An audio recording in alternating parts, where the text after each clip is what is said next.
Good morning. सबको सुप्रभात है। प्रभु यीशु के नाम में सबका अभिनंदन। आज अच्छा शुक्रवार है। गुड फ्राइडे बोलते हैं हम आज के दिन को। क्या बोलते हैं? Good Friday. थोड़ा सा मनुष्य के रूप में सोचने से ऐसा लगता है और ऐसे प्रश्न भी आए कि इसको गुड फ्राइडे क्यों कहते हैं। इस दिन तो तुम्हारे परमेश्वर, जिसको तुम परमेश्वर कहते हो, यीशु मसीह को उस दिन सूली पर चढ़ा दिया गया। उसको इतने कोड़े मारने के बाद और इतना सताव के बाद उसको सूली पर चढ़ा दिया गया। फिर उसको अच्छा भला कैसे कहेंगे हम? मनुष्य के मानवीय रूप से सोचने के अनुसार तो ये ऐसा ही है, लेकिन क्यों इसको गुड फ्राइडे कहते हैं, इसमें कुछ रहस्य नहीं है, साफ है। ये बात वचन के अनुसार है कि हम देख रहे हैं कि यीशु मसीह को इसी दिन के लिए पिता परमेश्वर ने पृथ्वी पर भेजा, अपने इकलौते पुत्र को। ये परमेश्वर की योजना थी कि यीशु मसीह को पृथ्वी पर भेजे और जो उसका मकसद है उस मकसद को उसके अंदर उसके द्वारा पूरा करे। जो भविष्यवाणी यशायाह नबी की पुस्तक 53 में 4 से 7 में की गई, उसमें यशायाह बोल रहा है कि हमारी बात पे कौन विश्वास करेगा, किस पर उसने अपने हाथ को प्रकट किया है। सारा वर्णन उस अध्याय में किया गया है। और यीशु मसीह को कितने 100 वर्षों के बाद पिता परमेश्वर ने अपने उचित समय पर पृथ्वी पर भेजा। और यदि यह दिन नहीं होता जिस दिन इसको सूली पर चढ़ाया जाता, तो हम पुनरुत्थान के बारे में कैसे सोच सकते हैं। यीशु मसीह परमेश्वर की योजना को पूरा करने के लिए आया, इसलिए उसको गुड फ्राइडे बोलते हैं। उस दिन उसने उसकी योजना को अपनी बलि देने के द्वारा क्रूस पर पूरा किया। उसने आपके और हमारे पापों को, श्रापों को, दुख को, दर्द को, परेशानियों को अपने ऊपर लिया। हम इस बात को कैसे भुला दें, कैसे नजरअंदाज कर दें कि इसको जिस दिन उसने हमें आजाद कर दिया, हमें स्वतंत्र कर दिया, हम उसको बुरा शुक्रवार कहें, बैड ब्लैक फ्राइडे कहें। ये तो भला शुक्रवार है जिस दिन हम छुड़ाए गए, माफ किए गए, आजाद किए गए। कितनी भली बात है। मालूम है, आज हम उसकी उन आखिरी बातों को याद कर रहे हैं, उन भली बातों को जो पिता परमेश्वर ने हमारे लिए कही कि हम उनको देखें, उनको सुने, उन पर सोचे, उन पर मनन करें और उस पर चलन करें। हमारे जीवन के लिए वो कर्म यीशु मसीह ने अपने आखिरी 7 वचनों के द्वारा जो कहे, हमारे लिए एक मार्ग बना दिया।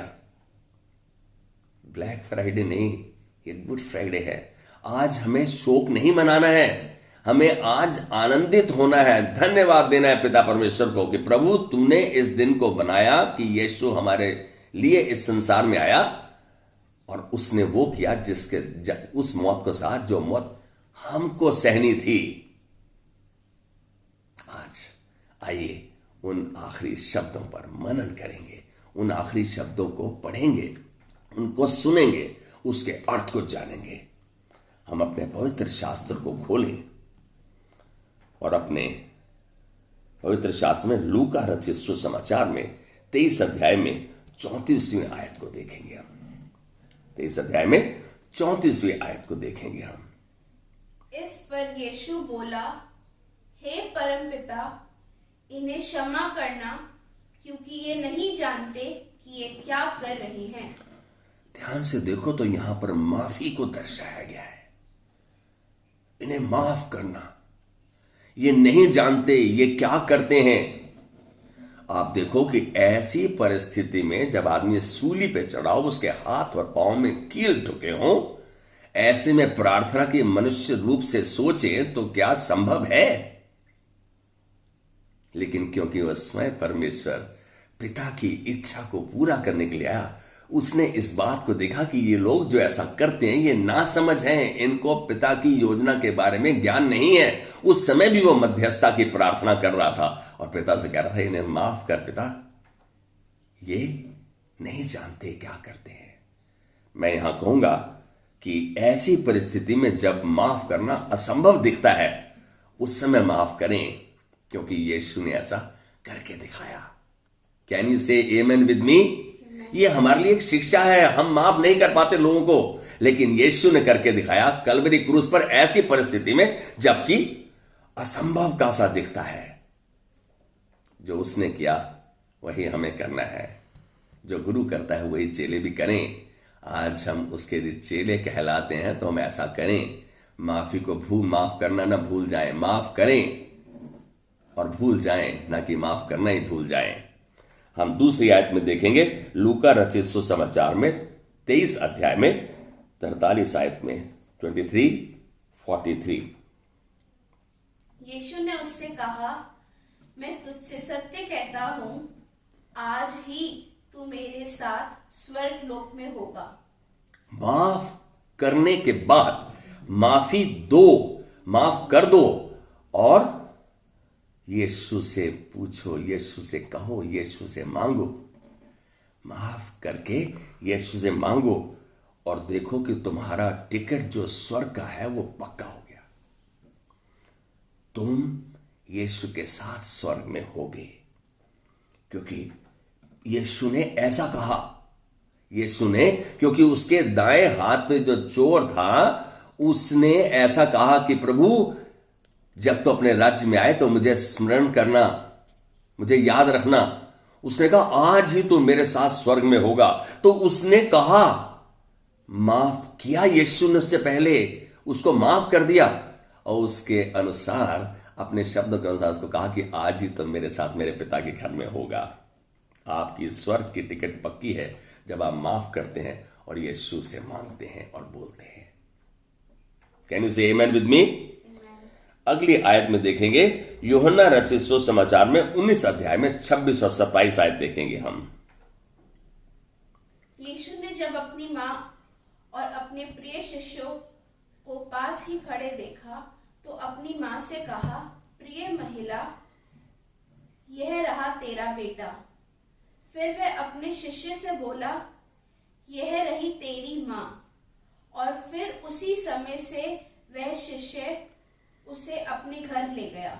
यहां हम देखते हैं कि यीशु की मां जो सामने अपने बेटे को क्रूस पर चढ़ा देखकर भावुक थी, बिल्कुल भावुक थी।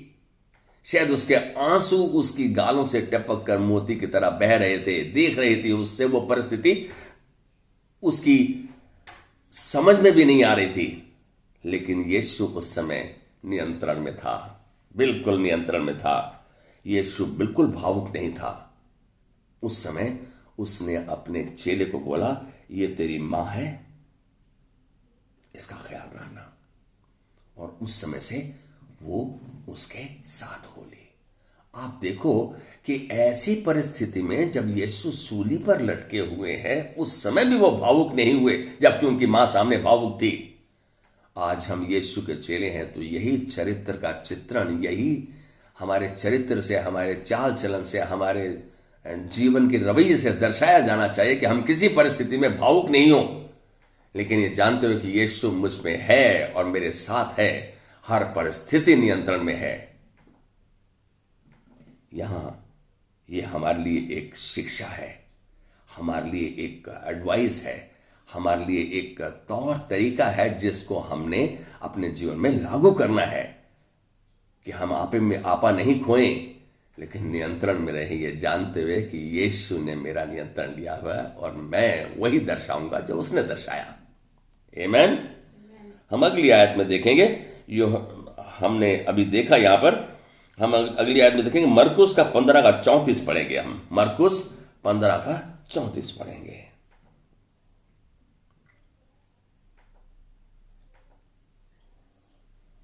कोई 3 बजे के आसपास यीशु ने ऊंचे स्वर में पुकारा, एली एली लमा शबक्तनी, अर्थात मेरे परमेश्वर तूने मुझे क्यों छोड़ दिया। यीशु मसीह का पिता के साथ ऐसा घनिष्ठ संबंध था कि वो ही करता था जो उसको करते देखता था, वही कहता था जो उससे सुनता था। लेकिन इस समय, क्योंकि इस समय क्योंकि उसने हमारे पापों को ले लिया और वो हमारे लिए उस समय कल्वरी क्रूस पर पाप बन गया। तो पिता को पाप से नफरत है, पिता ने उससे मुख मोड़ लिया। वो देख रहा था कि उसका संपर्क पिता के साथ स्थापित नहीं है, इसलिए उसने पुकारा, पिता तूने क्यों अपना मुख मुझसे मोड़ लिया है। मालूम है, ये था उसका संबंध। हमारा संबंध पिता के साथ कैसा है? हम तो बिल्कुल ऐसे संबंध में हैं हम जिसके लिए पक्के ही नहीं है, लेकिन उसका इतना गहरा संबंध था कि हर समय उसका उससे बातचीत, प्रार्थना होती थी उसकी। यीशु मसीह ने उस समय पिता को बोल दिया कि पिता क्यों तूने अपना मुख मोड़ लिया, लेकिन पिता को ऐसा करना भाया, इसलिए उसने अपना मुख मोड़ लिया, क्योंकि पाप से पिता नफरत करता है। क्या आज भी आप पाप कर रहे हैं? आज भी आप पाप में सने और धसे हैं? अपने आप को रोकें, यीशु से मदद मांगें। उसने कहा, मांगो तो तुम्हें दिया जाएगा, खटखटाओ तो तुम्हारे लिए खोला जाएगा, ढूंढो तो तुम पाओगे। क्या हम उसकी आज्ञाओं, चितौनियों और विधियों को जो है नए नियम में हैं जानते हैं? अरे कोई भी आपको मना कर सकता है, लेकिन यीशु कभी आपको मना नहीं करेगा जब आप उसके कहे को मानते हैं और कहे पे चलते हैं। यहां हम यीशु जैसे चरित्र को दर्शाएं, बहुत मुख्य है, ये बहुत इंपॉर्टेंट है। हम यहां परमेश्वर का पुत्र होते हुए भी उसने वह मनुष्य की नाई अपने आप को दर्शाया, बिल्कुल दर्शाया। हम देख रहे हैं बिल्कुल मनुष्य के नाई उसने बिहेव किया। उसको जब नहीं दिखा कि पिता का संपर्क उससे ज्यादा, तो उसने कह दिया पिता को, पिता तूने मुझसे क्यों मुख मोड़ लिया है। क्या हमारा संबंध पिता से ऐसा है कि हम इतनी साफ परिस्थिति में ऐसे अपने विचार को, ऐसे अपने महसूस करने को उसको प्रकट कर सकते हैं? ध्यान दें इस बात पे, बहुत जरूरी है ये। हम अगले में देखते हैं यूहन्ना का 19 का 28। इसके बाद यीशु ने जान लिया कि सब कुछ पूरा हो चुका है, फिर इसलिए कि शास्त्र सत्य सिद्ध हो, उसने कहा, मैं प्यासा हूं। आप यहां ध्यान से देखो, यहां कोई उसका अपना परिश्रम नहीं था, कोई उसकी अपनी एफर्ट्स नहीं थी। हम इस बात को याद करें और उसके कदमों पर चलें कि हम माफ करें और प्यार करें।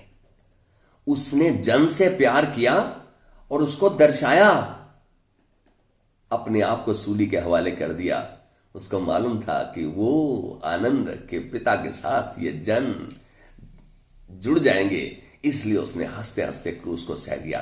क्या आज हम जो भी परिस्थिति हमारे पास आती है, हम ये जानते हैं कि सब बातों में मिलकर परमेश्वर भलाई ही को उत्पन्न करता है, रोमियो 8:28 के अनुसार। जब हम जानते हैं तो उसको हम हंस के उस परिस्थिति को क्यों नहीं लेते?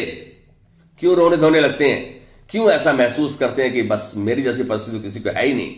परमेश्वर नियंत्रण में है। हम उसके वचन के संतुलन में आ जाएं और वैसा करें जैसा उसने किया। उसको प्यास लगी थी, उसका गला सूख रहा था, लेकिन फिर भी वो नियंत्रण में था।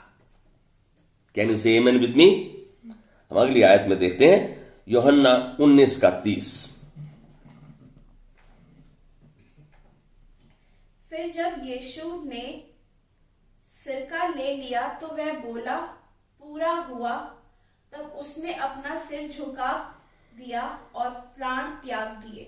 यहां हम ध्यान से देखें, उसने कोई एक्स्ट्रा एफर्ट्स नहीं लगाए। उस समय परमेश्वर का पुत्र होते हुए भी उसने अपने आप को शून्य कर दिया। उसने जब अपने आप को पिता की इच्छा के अनुसार उस कार्य को किया, तो उस समय उसको यह पक्का हो गया कि उसने पिता की आज्ञा का पालन कर दिया है और उस सब कार्य को जिस मकसद से उसने उसे भेजा था उसको पूरा किया। इसलिए उसने कहा इट्स फिनिश्ड, ये पूरा हुआ। क्या आज हम इस बात को समझ पा रहे हैं कि जो पूरा हो चुका है, हम फिर उसके बारे में क्यों प्रार्थनाएं कर रहे हैं? फिर क्यों पिता से बोल रहे हैं? क्या हमें मालूम नहीं जो कुछ हो रहा है, जो कुछ होने वाला है, जो कुछ हुआ है, वो सब यीशु मसीह कर चुका है, कुछ नया नहीं है। हम इस बात को ध्यान में रखें, यीशु ने सब कार्य पूरा कर दिया है। अब हमारा कर्तव्य एक ही है, हम इस बात को यदि ध्यान से देखें तो हम सबोपदेशक 12:13 में जो प्रभु ने सुलेमान के द्वारा कहलवाया, सब कुछ सुना गया। अंत की बात यह है, परमेश्वर का भय मान और उसकी आज्ञाओं का पालन कर। यीशु ने पिता का भय माना, उससे प्रेम किया और उसकी आज्ञाओं का पालन किया। मालूम है, इसीलिए उसका प्रिय पुत्र कहलाया। जबकि उसकी सेवकाई शुरू भी नहीं हुई थी, पिता ने ऐसी भविष्यवाणी की और पिता ने उसको एक ऐसे महान स्थान के लिए ठहराया जिसके लिए उसको इस परिस्थिति से होकर गुजरना अवश्य था। आज हम इस बात को ध्यान से देख रहे हैं कि उसने सब कुछ पूरा कर दिया है। ये बात हमारे हृदय की गहराई तक चली जाए, चाहे हमको नुकसान हो रहा हो, फायदा हो रहा हो, बीमार है, कैसी भी परिस्थिति में वो संपूर्ण नियंत्रण में है। और हम जब इस सच को जानते हैं और उसके वचन के संतुलन में अपने आप को रखते हैं और परमेश्वर के वचन को जानते हैं कि सब बातों में मिलकर वो हमारे लिए भलाई ही को उत्पन्न करता है। यीशु को इस कार्य में क्या भलाई होनी थी शायद देखने वाले लोग नहीं जानते थे। देखने वालों ने तो उस पर लानत फेंकी, यदि तू सच में परमेश्वर का पुत्र है, अपने आप को नीचे लेके आ, अपने आप को बचा और हमको भी बचा। लेकिन उसने उनकी बात का जवाब भी नहीं दिया, उस पर ध्यान भी नहीं दिया, क्योंकि वो जानता था पिता की इच्छा को पूरा करना ही उसका संपूर्ण कर्तव्य है। उसने वैसा ही किया। क्या हम आज वचन को नए नियम में जानते हुए, पिता की इच्छा को जानते हुए, क्या हम भी वैसा दर्शा रहे हैं? क्या हम भी वैसा कर रहे हैं? यह हमारे लिए सोचने का समय है। हमें उसके वचन पर, उसकी आज्ञाओं, चेतावनियों, विधियों को मानने की हमारी जिम्मेदारी है। उसने सच मानो तो सब बातों में परमेश्वर का, अपने पिता का आज्ञा का पालन किया और वो सब कुछ किया जिसको उसने उसे करने के लिए भेजा और कहा।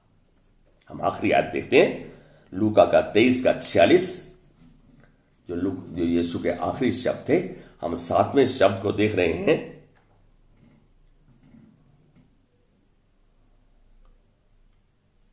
यहां हम लूका 23:46 हम आखिरी आयत पढ़ रहे हैं। यहां father into your hands I commit my spirit. यीशु ने ऊंचे स्वर में पुकारा, हे परम पिता, मैं अपनी आत्मा तेरे हाथों सौंपता हूं। यह कहकर उसने प्राण छोड़ दिया। हम इस आयत को देखते हुए इस बात को देखते हैं कि यीशु ने पहले पिता की सारी मर्जी को पूरा किया, हर बात में उसके प्रति आज्ञाकारी रहा।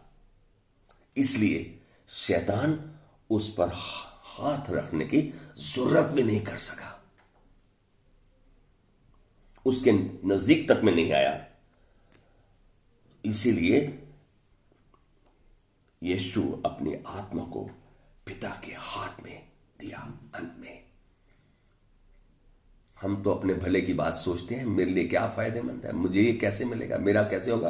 क्या हम पिता की इच्छा को पूरा करना चाहते हैं? आज इन 7 आखिरी वचनों में जो यीशु ने कहे, इनसे हमारे लिए बहुत बड़ा एक हमें शिक्षा प्राप्त करनी है। हमें उसको अपने जीवन का आधार बनाना है, हमें उस पर चलने की कोशिश करना है। क्या हम आज इसको गुड फ्राइडे नहीं कहें, ब्लैक फ्राइडे कहें? अरे यीशु ने हमें जीवन के रास्ते का तौर तरीका, जबकि वो क्रूस पर लटकाया जा रहा था, हमें दिखा दिया, हमें दर्शा दिया कि हमें अपने जीवन का निर्वाह कैसे करना है, हमें अपने जीवन में कैसे चलना है, एक दूसरे के साथ कैसे पिता के साथ रिश्ते को कायम रखना है, जैसे यीशु ने रखा। आज हम इन सारे वचनों को नोट कर सकते हैं। मैं चाहूंगा कि जो नोट करना चाहते हैं वो जरूर नोट करें। जो मैंने वचनों को पढ़ा, यीशु के वचनों को, जिनको हमने उसके बारे में विस्तृत रूप से देखा, समझा और हमारे लिए क्या है उसका भी महसूस किया। क्यों करना आज हम अपनी प्रार्थना में पिता के हाथ में अपने आप को समर्पित करें और कहें कि पिता, हमें तेरी मदद की जरूरत है। यीशु मसीह ने अपनी आत्मा को पिता के हाथ में दिया, शैतान को तो नजदीक आने तक की जरूरत नहीं होने दी। हम भी ऐसा ही करें। जो उसके वचन का पालन करेगा, मालूम है यीशु मसीह ने यूहन्ना 11:40 में कहा, यदि तू विश्वास करेगा और उसके अनुसार कर्म करेगा तो परमेश्वर की महिमा को देखेगा। यीशु मसीह ने कलवरी क्रूस पर अपने आप को देने के बाद पिता ने क्या किया उसके लिए? पिता ने उसको सबसे ऊंचा नाम दिया, अपने दाहिनी ओर बिठा लिया, जो कि मनुष्य रूप से नहीं दिखता। जब एक आदमी गिर गया और उसको मार दिया जा रहा है, ऐसा दिखता है उसका अंत आ गया, लेकिन नहीं, मृत्यु अंत नहीं, आपकी प्रमोशन का एक स्थान आ गया। आमीन। आइए अपनी आंखें बंद करेंगे और अपनी विनती को परमेश्वर के हाथ में देंगे। प्रभु धन्यवाद देते हैं इन आखिरी वचनों के लिए जो हमने आज पढ़े समझे। आज हम अपने जीवनों को, अपने जीवन के रवैये को, चाल चलन को अब तेरे हाथ में देते हैं। यीशु तेरा धन्यवाद कि तूने हमारा संपूर्ण नियंत्रण ले लिया है, तो हमारी मदद कर रहा है, हमें हाथ पकड़ के लेके चल रहा है। हम तुझसे वादा करते हैं प्रभु, हम तेरा कहा मानेंगे और तेरे कहे पे चलेंगे। हम आज तेरी बात को, जो तूने वचन में भजन संहिता 25:12 में कहा, कौन है जो यहोवा का भय मानता है, कौन है जो उससे प्यार करता है, कौन है जो उसका कहा मानता है, यहोवा उसको उसी मार्ग से जिससे वह प्रसन्न होता है चलाएगा। यीशु का मार्ग जो परमेश्वर चला रहा था, शायद दूसरों को नहीं दिख पा रहा था कि ये वो मार्ग है जिससे उसको सबसे ऊंचा नाम मिलेगा, महिमा मिलेगी। लेकिन आज हम प्रभु अपने आप को इसलिए समर्पित करते हैं, हमें मालूम है कि तू हमारा हाथ पकड़ के लेके चल रहा है, हम तेरा काम मानेंगे, तेरे कहे पे चलेंगे। धन्यवाद की भेंट चढ़ाते हैं आज इस झुंड की विनती को सुनने के लिए। आज तेरा दास इस झुंड को तेरे हाथ में देता है, आदर महिमा प्रशंसा तुझको देते हैं। प्रभु तूने इनकी विनती सुन ली है और हम इनके जीवनों में तेरी महिमा को देखते हैं, यीशु मसीह के नाम में, आमीन आमीन। प्रभु आज के दिन को आपके लिए, जीवन के लिए आधार का दिन बना दे और अपनी महिमा के लिए आपको अच्छे औजार की तरह इस्तेमाल करे। कैन यू ऑल से आमीन विद मी? अब हमारे पिता का प्रेम, यीशु मसीह का अनुग्रह और पवित्र आत्मा की सहभागिता हम सबके साथ बनी रहे। आमीन आमीन। Have a good day.